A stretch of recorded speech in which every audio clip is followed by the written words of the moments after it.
সবাইকে অনেক ভালোবাসা জানিয়ে আজ আমি আপনাদের সঙ্গে শেয়ার করব আরও একটি দুর্দান্ত স্বাদের মুখে লেগে থাকা রেসিপি। এবার রান্না করতে শুরু করি। প্রথমে একটা বাটি নিয়েছি। এবার কিছুটা বড় সাইজের চিংড়ি মাছ কেটে ধুয়ে নিয়ে 2 চামচ টক দই, 1 চামচ গোলমরিচ দিয়ে 10 মিনিট মেখে রেখেছি। এদিকে একটা ব্যাটার বানিয়ে নেব। একটা বাটিতে কিছুটা নারকেল ও গরম জল দিয়ে ভালো করে চটকে চটকে দুধ বের করে নেব। এবার 10 মিনিট পরে ফিরে এলাম। মেখে রাখা চিংড়ি মাছের মধ্যে কিছু মশলা দেব।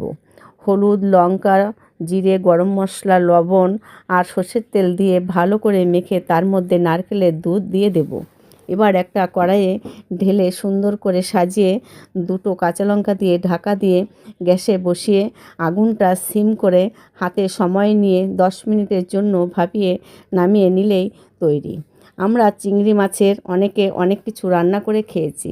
এবার একটু দই চিংড়ি করে খেয়ে দেখুন, অসাধারণ খেতে লাগবে। আমার এই রেসিপিটি আপনাদের কেমন লাগলো অবশ্যই কমেন্ট করে জানাবেন। এই ধরনের নতুন নতুন রেসিপি পেতে আমার পেজটি ফলো করবেন। ধন্যবাদ।